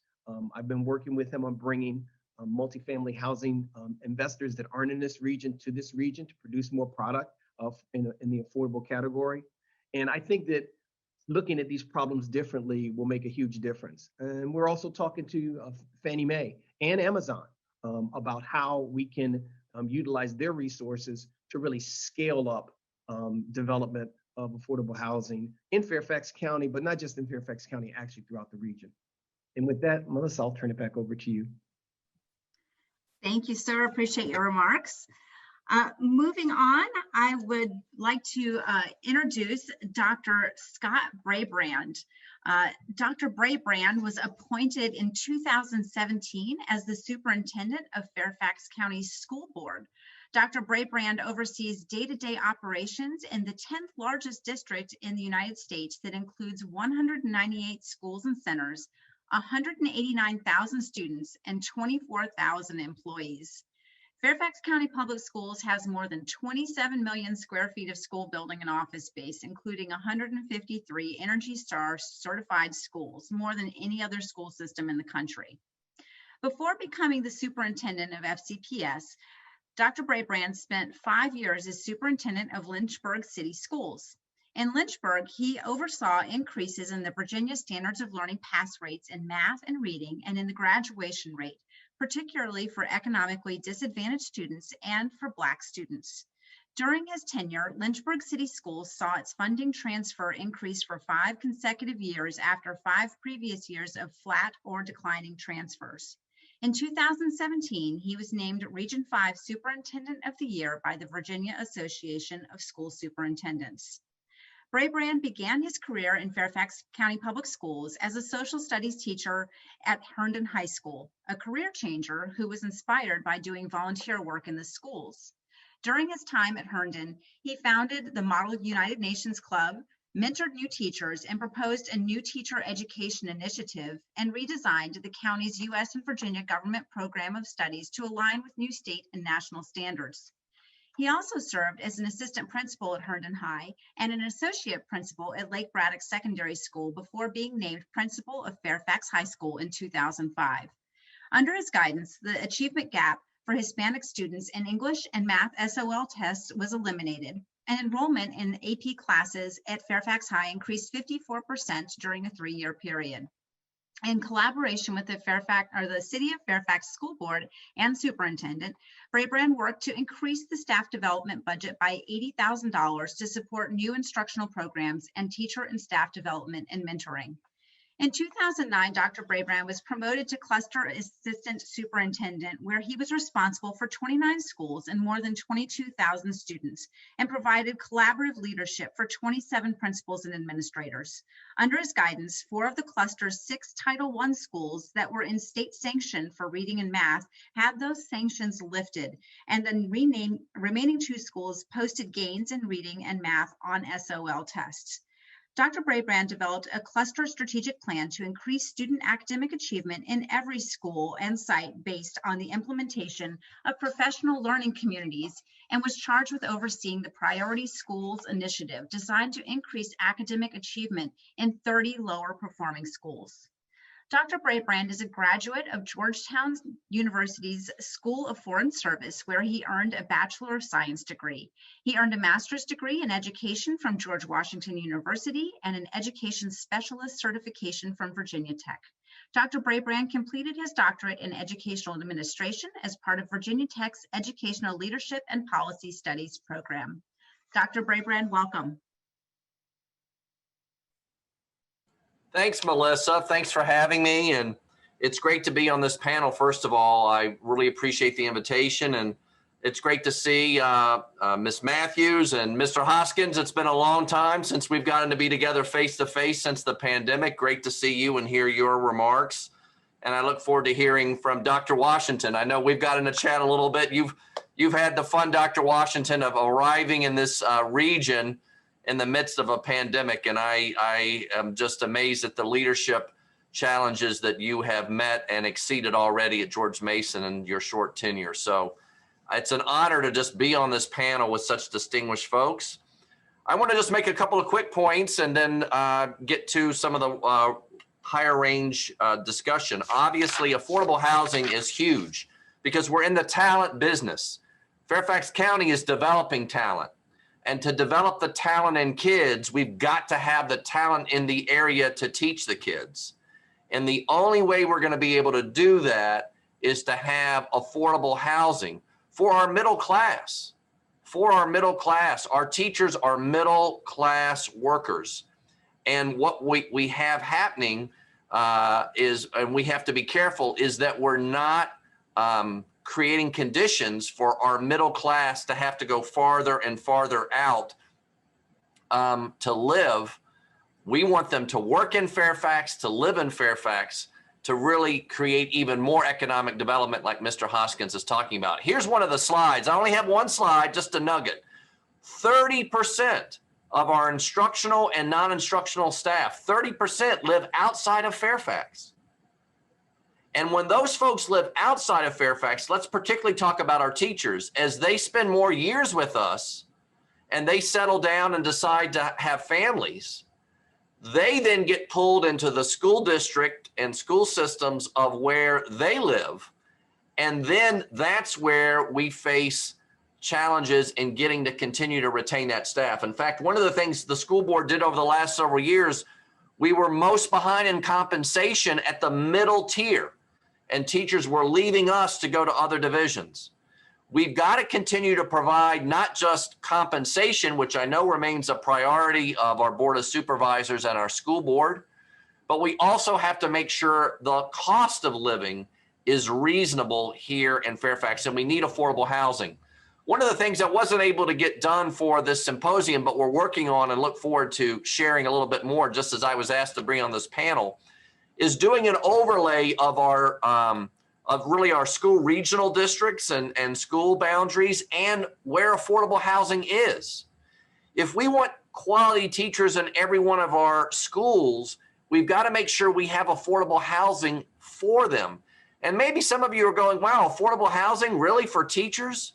We're talking about teachers coming in at starting salaries of $50,000 a year. That might sound high, but in this county, that $50,000 does not go a long way. Housing costs are a substantial cost of what people's salary is going to. So we've really got to look. Obviously, we have folks who are struggling on the poverty line, and we have to have affordable housing for them. We also have to have strong workforce housing for our middle class, including our teachers. And Fairfax County Public Schools wants to be, and will continue to be a partner with the county and with the region and with our economic development leaders and higher ed. We've got to bring talent in this region to teach our talent. And those folks have to have affordable communities to live in. So we want to continue to support that. And we know this issue of housing, something Ms. Matthews said, the inequities, honestly, even in this pandemic, are only growing. Our free and reduced lunch numbers continue to rise. We're at now 31% of students in our system on free and reduced lunch. That's bigger than almost, if all those students were just one school district, that's bigger than DC public schools completely. Fairfax is not just a school system full of wealthy families. We have the full diversity, and it's not just a system full of wealthy workers. Many of our workers are at very, very middle class, and frankly, we've had to work to catch up to really get at a living wage. $15 an hour, which is what has been discussed at the federal level as a new minimum wage. So not all our workers are high paid. They've got to have affordable housing. This is a critical thing, and I'm glad we're pulling people together. One of the things I know Victor has done, convening power to bring people together to solve problems. We have to solve affordable housing. It matters for economic development, but it also matters for education of our children and the workforce that will be able to do it. Glad to be here and look forward to the conversation. Thank you, Dr. Braybrand, and thank you for those enlightening statistics. I'm looking forward to following up on a couple of those. Finally, we are very honored to have Dr. Gregory Washington here. Dr. Washington is, of course, the president of George Mason University, and I'll take a moment to thank him for co-sponsoring this symposium with us once again. Dr. Washington is the former dean of the Henry Samueli School of Engineering at the University of California, Irvine, and the former interim dean of the College of Engineering at Ohio State University. And he's regarded nationally as a strategic and collaborative solutions-oriented leader who is committed to providing opportunities for students of all backgrounds. In his 7 years at UCI, Washington expanded undergraduate enrollment in the engineering school by 1,100 students and graduate enrollment by more than 200. He led a freshman experiential learning initiative that resulted in more than 60% of undergraduate engineering students conducting research. He established the University of California's first student makerspace, and it helped establish the OC STEM initiative, one of the nation's first STEM ecosystems, which impacts more than 100,000 students each year in Orange County, California. He also launched a regional effort to help community college students transfer to four-year institutions. Committed to multidisciplinary scholarship and research, Washington created new graduate and undergraduate programs with the UCI Business and Humanities schools and led the development of the Hariba Institute for Mobility and Connectivity to advance next-generation advanced mobility systems. He played an integral role in the development of the planned interdisciplinary science and engineering building, a facility that will expand UCI's research capacity. Washington recruited and hired one of the most diverse engineering faculty cohorts in the country, with more than 40% of his 60 hires being women or from underrepresented groups. He's raised more than $100 million in public and private philanthropy from the engineering school, including more than $15.5 million in gifts targeted to reach more diverse student populations. The first African-American Dean of Engineering at any University of California campus and the first African-American president at Mason, Washington established an Office of Access and Inclusion at UCI to enhance campus life for all students and chaired the task force on ensuring a positive climate for the campus's Black community. Washington launched his academic career in 1995 as an assistant professor in the Department of Mechanical and Aerospace Engineering and the College of Engineering at Ohio State University. He became an associate professor in 2000 and a professor in 2004. He began serving as the college's associate dean for research in 2005 and also led the university's Institute for Energy and Environment. From 2008 to 11, Washington served as interim dean of the Ohio State Engineering School, one of the largest in the country. Dr. Washington is an accomplished researcher and educator who specializes in dynamic systems with an emphasis in the modeling and control of smart material structures and systems. He's the author of more than 160 technical publications in journals, edited volumes, and conference proceedings. A first-generation graduate, Dr. Washington is a New York City native who attended high school in North Carolina. He earned his bachelor's and master's degrees and his PhD, all in mechanical engineering, in North Carolina State University. He's a member of the NC State Engineering Foundation's Board of Directors. Dr. Washington, thank you so much for joining us today. Well, thank you for the opportunity to engage and speak and be a part of this panel. So apparently if you co-host, they allow you to speak. So I'm grateful for the opportunity to engage with all of you. I'm really glad to follow Patricia, Victor, and Scott in this regard. Look, let me sum it all up by saying we are all in the talent business. Victor's in the talent business. Scott's in the talent business. Patricia's actually in the talent business too. We are all in the talent business, and it is a tremendously competitive environment right now for talent. And that is the connection to housing.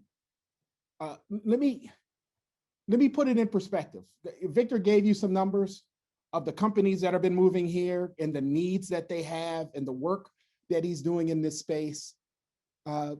George Mason University is the largest and most diverse institution in the state of Virginia, by far.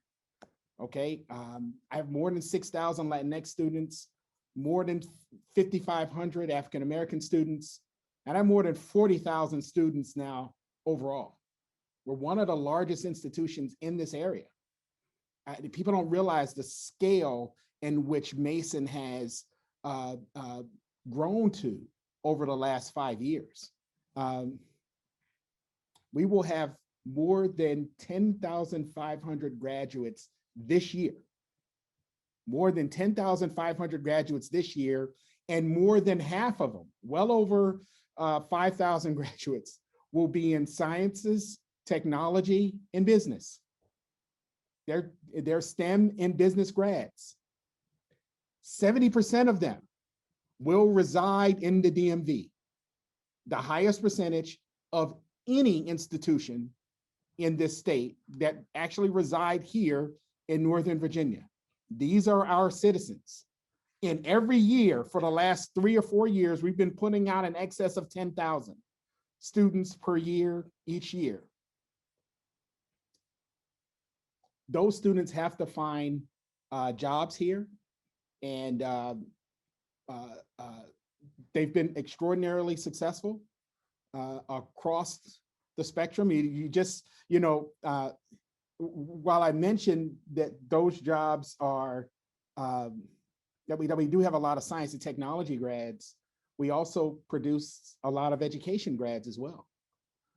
Scott, you probably know this, but about 30% of the teachers, the K-12 teachers in Northern Virginia actually have a Mason degree. And an even larger percentage of the leaders in that entity have a Mason degree. Look, we are a consequential feeder for this region. In that regard, it is very important for me that we provide low cost and affordable housing for our graduates. But there's a secondary wave that's coming. Through the Tech Talent Initiative, we know that we're going to have to hire somewhere in the neighborhood of about 300 to 500 additional faculty over the next 10 years. We're going to produce an additional, over the 10,000 that's coming out now, we will graduate an additional 9,000 more. So at height, you're talking about 17 to 19,000 graduates coming out of Mason into this community, with 70% of them residing here. So I have to grow faculty in order to meet that demand. The faculty need housing, right? More than 50% of my faculty can't afford to live in and around our campus. Housing is a big issue for us.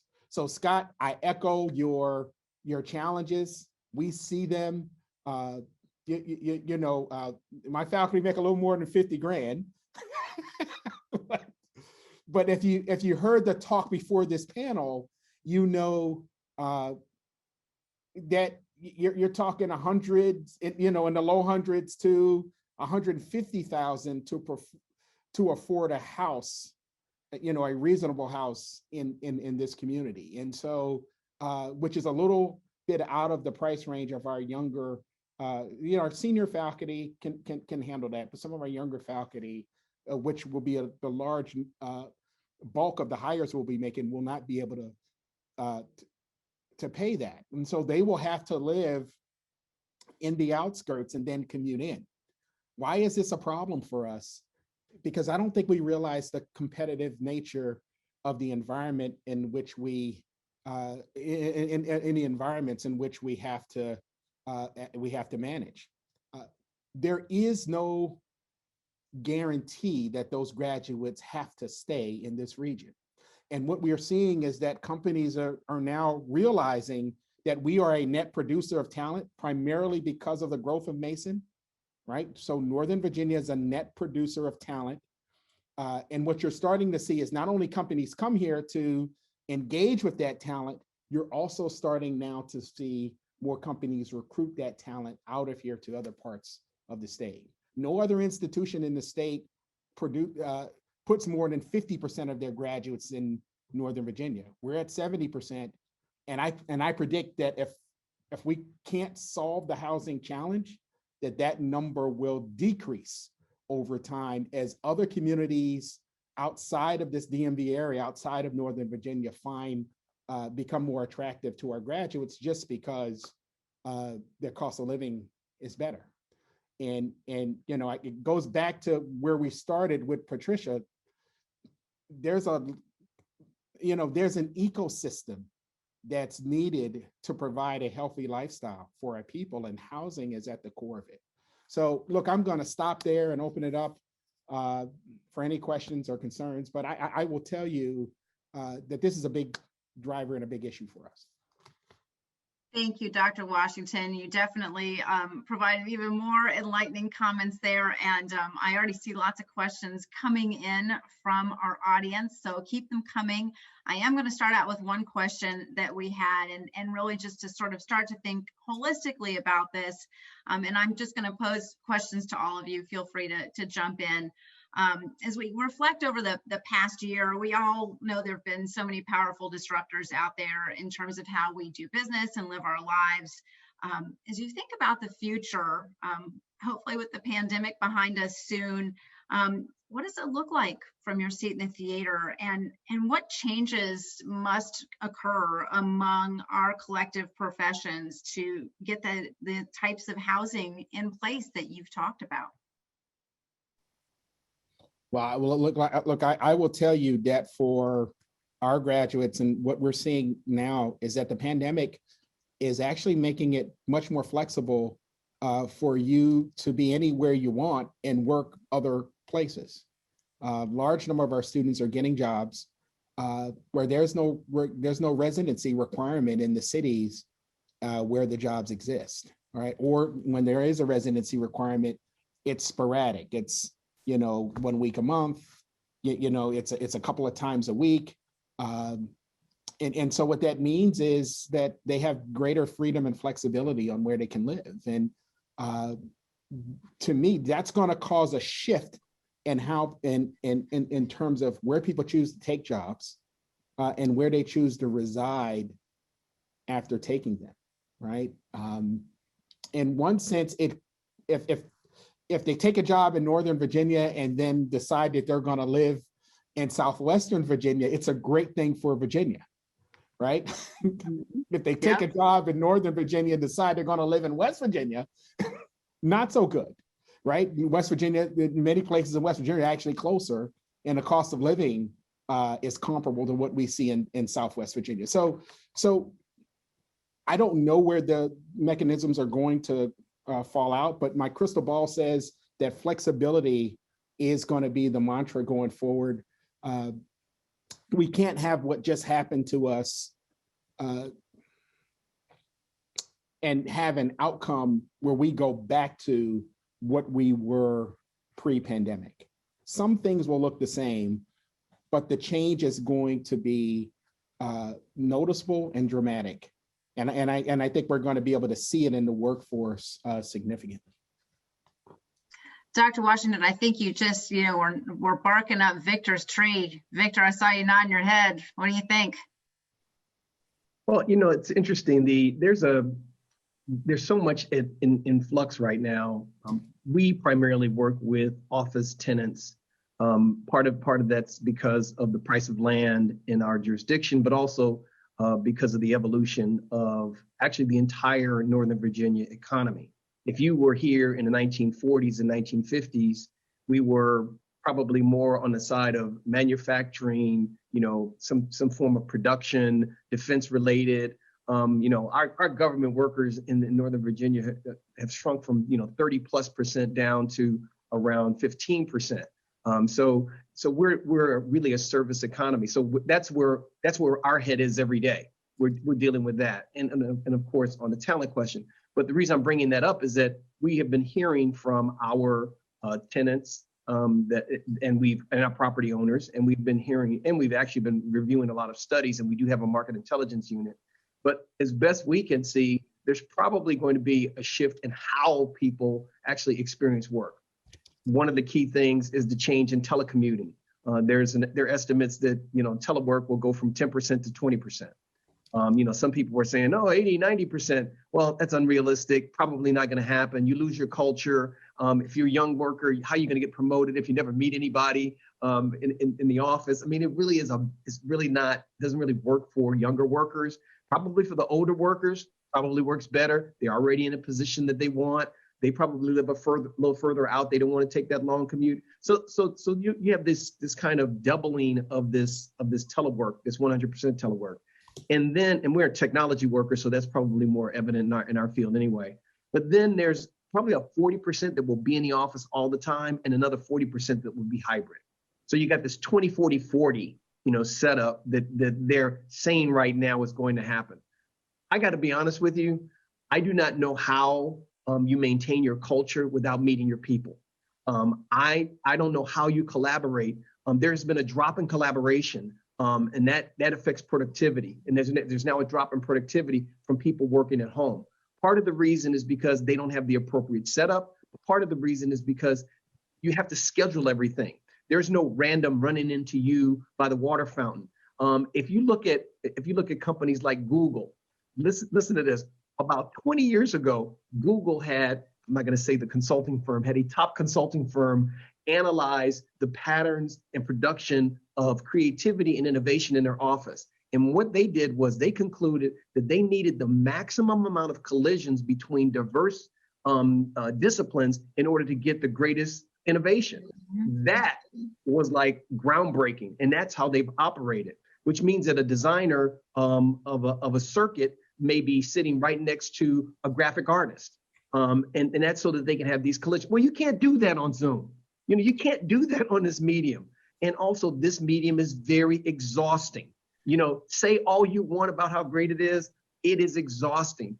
I don't know anyone who is in leadership right now that does less than 5 Zoom meetings a day. And people like Dr. Washington and Dr. Braybrand and Patricia probably do, 10 a day. That is not physically appropriate for a human being, maybe for a robot, but not for us. So I think that we're going to tend to go back to more normal. I do not think there's going to be any dramatic movement or out-migration. We have been doing some very creative things in terms of talent attraction and talent retention. And I think those things are going to pay off in dividends going forward. So I don't have a great fear of an exodus, but I do know this. Dr. Washington, myself, Dr. Braybrand, we have to work together to keep the young students here and wanting to grow their families here. And that means that there has to be opportunity for housing. So we're really going to have to attack this head on. I just want to follow up really quickly on Victor's point and Dr. Washington's point, and put in a call for healthy communities. Because in fact, the points that Victor was making about Zoom means that we're all isolated. And what we are learning is that mental health is a problem because people actually feel isolated.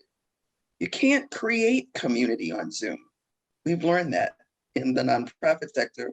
I'm sure in the private sector, they've learned it as well. So it seems to me if we're going to think about housing, affordable housing, we need to remember we're talking about communities. We're not just talking about units of housing. We're talking about people's lives. And if we don't keep that in the forefront, simply building housing and having people stay inside will not achieve the results we want. Dr. Braybrand.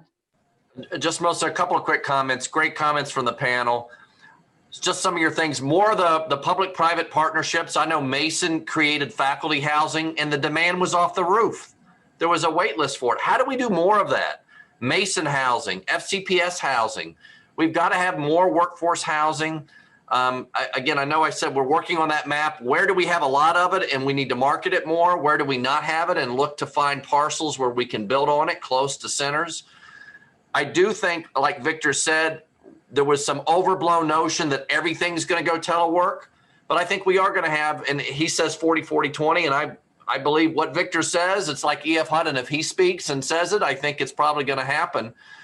But we have cultural assets here unlike anything in the world. We're not just this isn't just a regional place, best in country. We are a worldwide center for talent. Mason is becoming the premier place for that talent to be developed post-secondary. And you know, we want to continue to be a flagship premier school system, and we will be. But we've definitely got to solve the housing piece because people are going to find themselves priced out of being able to live in the community. And you can't have a healthy community where people work in one place and then take a 1 or 2 hour commute to another place. You're building a community out there, but you're not building the community here. And that's what we've got to do. I think the ZMOD work will help. I think more public-private partnerships. And I think we also have to redesign what we're talking about when we say what housing is. And I think we're starting to do that in Fairfax County more. We've redesigned what schools look like. Schools may not be the traditional school. It might be in an office building like Bailey's Upper is. How do we redesign our housing to be close to everything? And Victor, I think you can sell now. I saw on the post that our transportation issues, we're not the most congested area anymore. We've had the biggest change of any city in the country. We need to market that, and there may be some flexibility. But one thing I know is we've got to figure out housing now, because to get that in play, it's going to take a couple of years to get those units online. We have no time to wait. This symposium is appropriate and timely, and I'm excited to continue to partner with all the folks here to see how we can advance housing like we've advanced a lot of other things, including economic development here in Fairfax. Can I say one other thing to this? Of course. We don't know exactly what the change will be, but I have been humbled when I try to bank on the fact that change won't happen, right? The amount of remarkable change that we have dealt with as a society has been mind-blowing. We don't always see it because we're experiencing it, but things are happening at a rapid pace. Look, it took Amazon 25 years to get to 500,000 employees, and it added 500,000 employees in the last 2 years, okay? And they're not done, okay? It took 20 years for e-commerce to get to 18% of total retail. And then it went from 18% to 28% in 8 weeks. And I don't believe a lot of that is going to go away. Some of it, but not a lot. Online grocery saw 6 years of acceleration in 8 weeks, right? And working from home has seen 10 years of acceleration in just 2 weeks. I don't think all of that is going away. And so, yes, we will have some coming back because we do need community. This thing is not going to look like it did pre-pandemic. It can't. The cat is out of the bag. And let me give you one data point from my students. So I have students now that are simultaneously demanding that that they have more meetings and engagements in person, and they need that for, as Patricia said, for the mental health piece. We want to have that, but they're also asking that they also have the flexibility to take the same class online when they need to, right? And so I think this flexibility piece is real. I can't tell you what the limit is and where we're gonna be, but I can tell you it's going to be different. And so we got to start preparing for that differentness. It's coming. And we got to also understand that the youth we're dealing with today, they're much more comfortable in virtual environments than we are. You dated yourself, Scott, when you said E.F. Hutton. These youth don't know who E.F. Hutton was. E.F. Hutton has been bought by Smith Barney, and that was bought by Citigroup. I mean, Greg, you're getting me, man. You're right. You're right. Who is E.F. Hutton? I love it. Oh my gosh. You guys are generating so many questions, and I know we're not going to have time to get to them all. So I'm going to try to synthesize a bunch of them into one question that I'm going to ask each of you to answer. We obviously have an amazing group in the audience today. I'd like to thank those of you that are here. I've scrolled through. I see a lot of names I recognize, a lot of them I don't. And what intrigues me is the people that I don't recognize and all the people that aren't here today. So if you could engage someone who didn't really understand the issue overall or from your seat in the theater, how would you engage them and what would you tell them?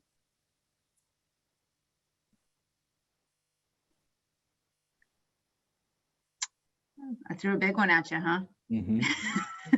Can you say that question one more time, Melissa? Sure. So there's a lot of people that aren't here today watching us. And if you were able to go out and help educate the people that aren't here on the issues that we're talking about, how would you engage them? How would you, get them to understand why this issue is so important? I would venture to say that most people understand this, the challenge, because they either have children or they've experienced it themselves, or they know someone who is a teacher, or they know someone who is a fireman or a professor, or a frontline worker. So I don't think that the understanding the problem is really the challenge. It's spoken about so much in the media. I think the problem is, how do you get the solution? Because in order to do this, if we're going to meet the challenge, I mean, there's a 375,000 unit target by 2030 for our region. We're about 12% there. We got a long way to go. How do you hit that scale? That is really the question, and that will take changes in all the things that that Chairman Mckay and that the Congressman spoke about. We have to have a change in how we view density, how we view our neighborhoods. Look, not in my backyard was one of the first acronyms that I heard when I was doing my master's in city planning, NIMBY. I mean, that is a challenge, and that is a huge barrier to production.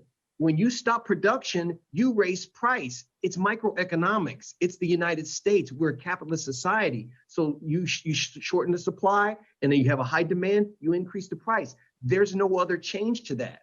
You go to the south side of Chicago, and there's some very inexpensive housing. Why? Because there's a lot of housing there. It's the supply. And by the way, there's a low demand. It's like, in Los Angeles, it's just the opposite. You keep 800 square foot house, 800 square foot house will cost you $800,000 in LA County. That's a supply and demand issue. So we really need to get past the how do you do this is you allow it to scale. You allow the density, you come up with innovative, creativity. There's $7.5 billion coming from the private sector now into this arena. How do we use that? How do you take these institutions, these GSEs, Fannie Mae, Freddie Mac? How do you use the 4%, 9% tax credits and scale production? That's the solution. That's the thing they need to understand. And that's the thing that's hard to deal with, because you know what? It is in your backyard. It's in all of our backyards. It's our community. But we have to make a decision that it's a public good that we need for our health, as Patricia pointed out, and for our economy, as I'm mentioning, and for educational attainment, as Dr. Braybrand and Dr. Washington have mentioned. Victor, I think you really touched on something there, and Patricia, I love your thoughts from the health and wellness standpoint. And a lot of times people don't see the disparity that's there. How can we help alleviate that disparity and the lack of understanding around it? With regard to the lack of understanding, I think what Victor says is true. A lot of people do understand it, and the need is for solutions. But I've run across a lot of people who think about it anecdotally. Mm-hmm. And part of the reason why the foundation commissioned the data by census tracts is to begin to give folks an understanding of the facts. It's not just one person. It's not, oh, I've heard about so-and-so. There are islands of disadvantage throughout Fairfax County. We know where they are. We can map them. We can tell you the disparities within them. And then when you take a look at those maps, you can influence public policy, as our maps have begun to do. We can use them to influence private sector decision-making. It has helped change the way government looks at service delivery. It has to be all of those things. But at the base of all of it has to be data, because otherwise people will make it up. And we all know that folks say, this isn't a real problem. I've never heard of this problem, and think that that means it's true. We got to get away from that. Well, with that is the last word, unfortunately. I think we could have gone on for a lot longer. I have enjoyed speaking with all of you. I have learned so much from our prep work and from this conversation. I hope we can continue to have conversations. There are lots of questions that I'm going to keep in my pocket that we can hopefully follow up with you on individually. Appreciate you being here. And with that, I am going to turn it over to our Master of Ceremonies, Ben. Thank you very much, Chair Mckenna, and thank you to all of our presenters and panelists who joined us this morning, and especially for our audience who contributed some wonderful questions to our discussion. If we were unable to get to your question, please feel free to email them to us at rha@fairfaxcounty.gov. In just a moment, everyone will notice a link appear in the chat window, and that's to a brief survey. We'd love to get your impressions from this first session and any ideas that you have or would like to share that might be valuable for future discussion. Our next session, Affordable Housing, a Prescription for Community Health, is scheduled to begin at 11:15. We'd like to point out that each session of today's symposium does have a unique Zoom link. You will find the link for each session in your event program, in the email that was sent to you this morning through Eventbrite. And we've also posted that link in the chat window on your screen.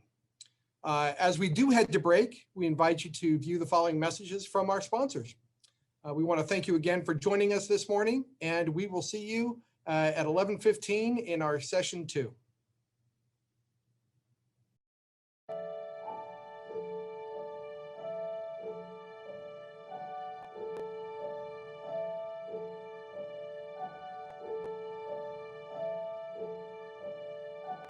Home is where I live near my friends. Home is where I can get to work on just one bus. Home is where I can afford the rent and the birthday presents.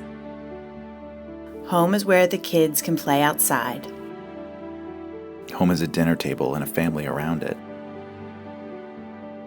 Home is a place that's just the way I left it. Home is where we grow up. Home is where our futures start. But for many, home is more than hard work alone can achieve. It's hard to dream if you don't know where you'll lay your head at night. So who's to say who gets to dream?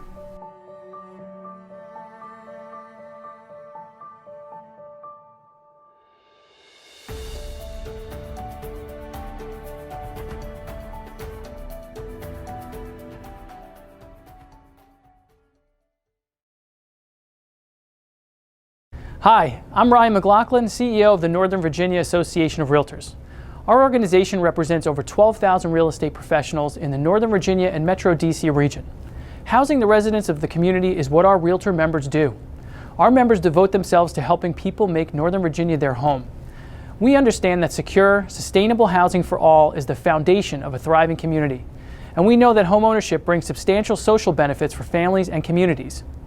This year, NVAR has supported proposals to expand opportunities for homeowners to build and to utilize accessory dwelling units on residential properties in Fairfax County and the City of Alexandria. These dwellings have the potential to incrementally increase the supply of homes by leveraging existing housing on already developed land. At the state level, we've worked on legislation to provide financial incentives for law enforcement officers, firefighters, emergency medical services personnel, and teachers to purchase homes. And with the advent of the pandemic, much of our state legislative focus has been on preventing renters from losing their dwelling as a result of financial hardship. At the national level last year, Realtors made housing affordability one of the association's top advocacy priorities and hosted a policy forum aimed at tackling the issue. The availability of affordable housing is critical to all of us who live and work in this region and to the economic future of Northern Virginia. According to the National Association of Realtors, our country is facing the lowest inventory of homes since they began collecting the data in 1999. And since 2012, homes have become less affordable. NAR's 2020 survey of Northern Virginia home buyers and sellers showed that the median income for buyers in our region was $165,000. NAR's data last year also showed us that for households in the region with income levels of $100,000, only 36% of available housing inventory was affordable. And that's 4% lower than the previous year. For households earning $50,000, only 6.3% of available homes were affordable. And that's why today's conversation is so significant for our region's future. We value our long-standing partnership with the George Mason University Center for Regional Analysis to study economic trends and their impacts on residential real estate. We do this not only to help our members serve their clients, but also as a resource to the community. Realtors are champions of the American dream of homeownership, but they are also advocates for the importance of sustainable housing for all. And integral to that mission is our commitment to fair housing, which is embedded in the Realtor Code of Ethics. It's one of the things that sets us apart as real estate professionals. Working together to educate members of the community, elected officials, and the media, it's critical to creating positive change. We're dedicated to being a part of the solution that keeps Northern Virginia at the epicenter of innovation. NVAR and our Realtor members have been the guiding influence to Northern Virginia's region for over 100 years. As we celebrate our centennial this year, we remain dedicated to serving the housing needs of all who wish to call Northern Virginia home and to helping foster affordable, accessible, inclusive, and thriving communities. Thank you for attending today's symposium.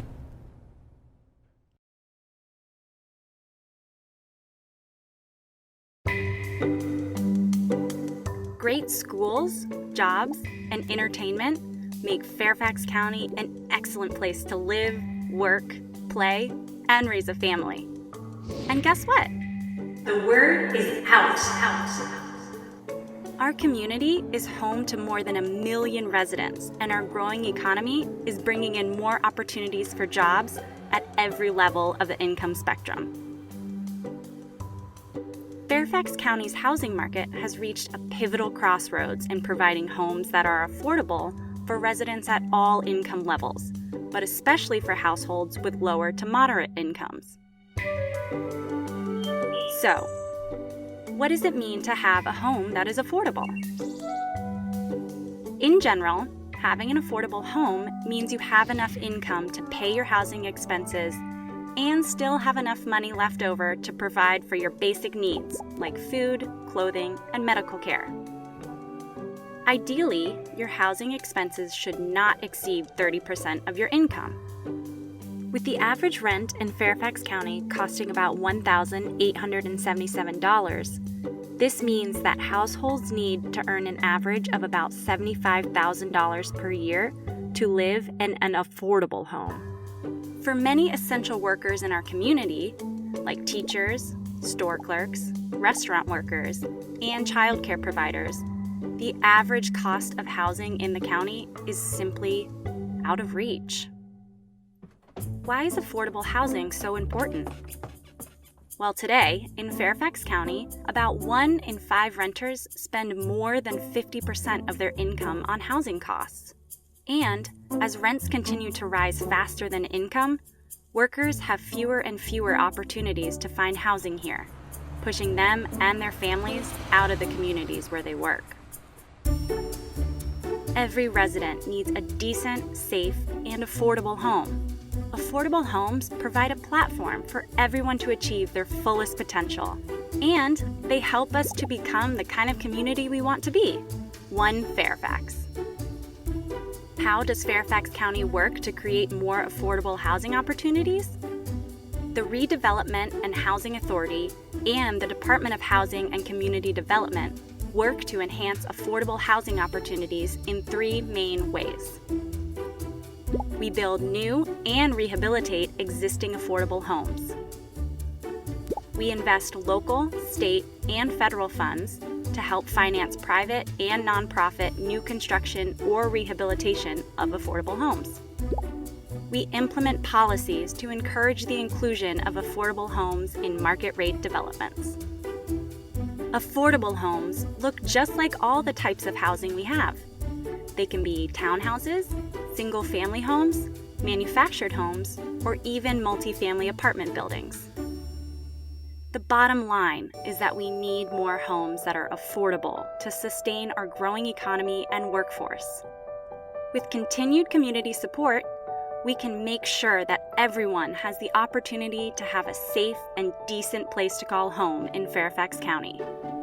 To learn more about Fairfax County housing initiatives and programs, follow us on Facebook at Fairfax County Housing and visit us online at fairfaxcounty.gov/housing.